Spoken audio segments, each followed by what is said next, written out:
Bwana Yesu asifiwe. Mungu akubariki sana ambaye wewe umepata kibali cha kusikiliza hiki kipindi. Naomba nitasoma kwenye kitabu cha Yohana sura ya 1 na mstari wa 1. Biblia inazungumza inasema kwamba hapo mwanzo kulikuwako na neno, naye neno alikuwako kwa Mungu, naye neno alikuwako kwa Mungu, naye neno alikuwa Mungu. Alikuwa Mungu. Huyo mwanzo alikuwako kwa Mungu. Vyote vilifanyika kwa huyo, wala pasipo yeye hakuna kilichofanyika. Tunajifunza jambo moja. Biblia inazungumza hapo mwanzo kulikuwako na neno.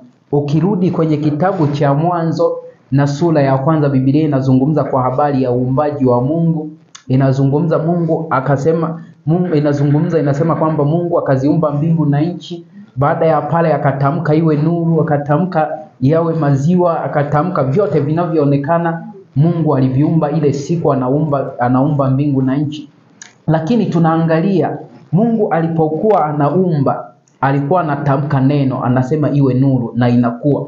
Tunajifunza kitu kimoja ambacho hata wachawi wana uwezo wa kutamka neno kwenye ulimwengu wa roho linamtokea mtu, kwa sababu asili ya shetani alipofukuzwa kutoka mbinguni, kawaida ya shetani ni kuedit mambo yanayofanana na kama ya Mungu. Kwa hiyo shetani na yeye ana uasili wa kimungu ndani yake. Ndio maana mchawi anaweza akasema mahala fulani jambo fulani na mtu linampata. Kwa sababu gani?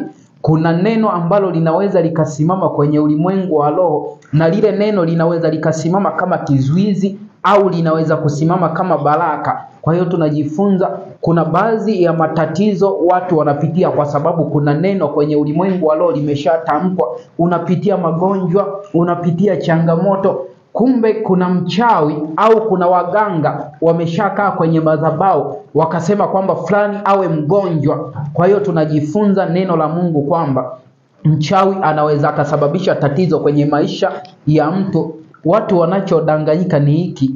Anaweza akadanganyika, anajua akaona labda mganga ana dawa nyingi sana, akaona labda mtu fulani ana uchawi wa namna fulani.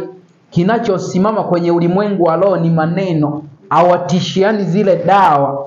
Ndio maana hata uchawi waga sio dawa. Uchawi ni nguvu ya yale maneno nayo yatamka na yatimie.